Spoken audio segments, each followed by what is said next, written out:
Shalom saudaraku, kita mengucap syukur dalam anugerah Tuhan kita masih diperkenankan untuk merenungkan bagian firman Tuhan yang pada saat ini terambil dalam kitab Mazmur pasal 40 ayat yang pertama hingga ayat yang ke-9 yang menyatakan, untuk pemimpin biduan Mazmur Daud, aku sangat menanti-nantikan Tuhan, lalu ia menjenguk kepadaku dan mendengar teriakanku minta tolong. Ia mengangkat aku dari lubang kebinasaan, dari lumpur rawa. Ia menempatkan kakiku di atas bukit batu, menetapkan langkahku. Ia memberikan nyanyian baru dalam mulutku untuk memuji Allah kita. Banyak orang akan melihatnya dan menjadi takut, lalu percaya kepada Tuhan. Berbahagialah orang yang menaruh kepercayaannya pada Tuhan, yang tidak berpaling kepada orang-orang yang angkuh, atau kepada orang-orang yang telah menyimpang kepada kebohongan.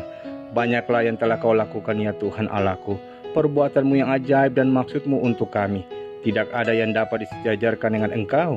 Aku mau memberitakan dan mengatakannya, tetapi terlalu besar jumlahnya untuk dihitung. Engkau tidak berkenan kepada korban sembelihan dan korban sajian, tetapi engkau telah membuka telingaku. Korban bakaran dan korban penghapus dosa tidak engkau tuntut. Lalu aku berkata, sungguh aku datang. Dalam gulungan kitab ada tertulis tentang aku. Aku suka melakukan kehendak-Mu ya Allahku. Taurat-Mu ada dalam dadaku. Demikianlah sabda Tuhan. Dikisahkan seorang wanita mengeluhkan sikap buruk suaminya kepada seorang pendeta. Pak pendeta, suami saya itu kasar, pemarah dan pelitnya minta ampun. Apa yang harus saya lakukan supaya ia bisa berubah, kata wanita itu kepada pendetanya. Sederhana, jawab pendeta itu. Kau harus mengganti nyanyian di mulutmu. Maksudnya, kata wanita itu tanda tidak mengerti. Alih-alih mengatakan dia kasar, pemarah dan pelit, tiap hari katakan kepada dirimu sendiri bahwa ia lemah lembut, sabar dan murah hati. Saudaraku, di tengah situasi yang tak menyenangkan, ada banyak orang tergoda untuk mengasihani dirinya sendiri. Mereka kerap mengatakan perkataan yang melemahkan dirinya sendiri dan semangatnya. Seperti malangnya aku, tidak ada yang baik dalam hidupku. Aku gagal, aku penyakitan, suamiku menyakitiku, istriku tidak menyenangkan, anak-anakku bandel, dan seterusnya. Saudaraku, stoplah mengucapkan kata-kata seperti itu. Sebaliknya, belajarlah dari seorang Daud. Setelah melewati masa-masa sulit dalam Mazmur 40 ini, Daud mengungkapkan rasa syukurnya atas keselamatan yang telah Tuhan nyatakan atas hidupnya. Bahkan Daud tidak hanya menaikkan syukur dan pujian dengan kata-kata saja, melainkan dengan merendahkan dirinya dalam sebuah ketaatan kepada firman Tuhan. Sehingga di ayat yang ke-4a pemazmur katakan, ia memberikan nyanyian baru dalam mulutku untuk memuji Allah kita. Apa maksudnya ketika dikatakan Tuhan memberikan nyanyian baru dalam mulutku?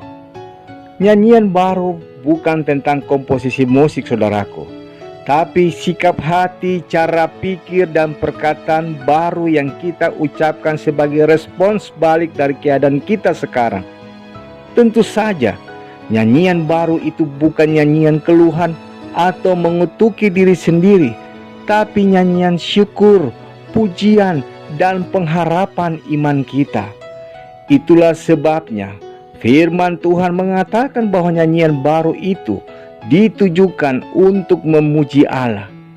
Karena itu, ucapan aku gagal bukan pujian pada Allah, tapi katakan Tuhan memberkatiku, itu baru memuji Allah. Jangan berkata, aku sakit, itu bukan pujian pada Allah saudaraku.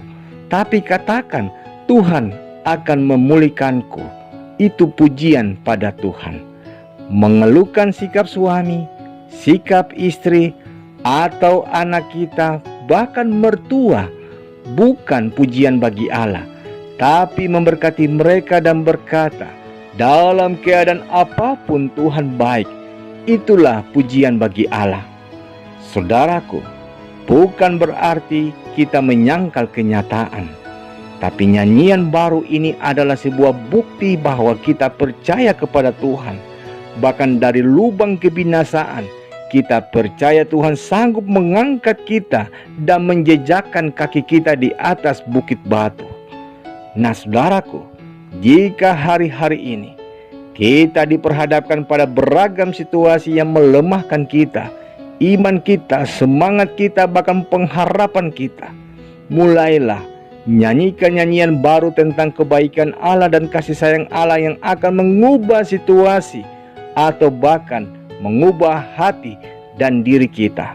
Kita akan terkejut, kita akan terkagum, karena kegagalan dan kesedihan akan digantinya dengan sukacita dan damai sejahtera. Karena nyanyian baru kita merupakan ucapan syukur, kepercayaan, dan pengharapan kita kepada Allah. Amin. Saudaraku, mari kita sehati dalam doa.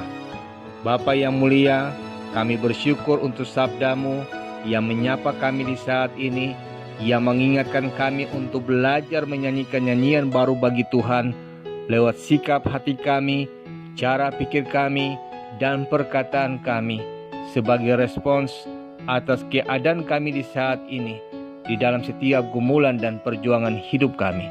Tolonglah kami dengan hikmat-Mu ya Tuhan, supaya kami belajar melakukannya dalam kehidupan kami sebagai wujud syukur, pujian, dan pengharapan iman kami kepadamu ya Allah. Demi Kristus Yesus kami berdoa. Amin.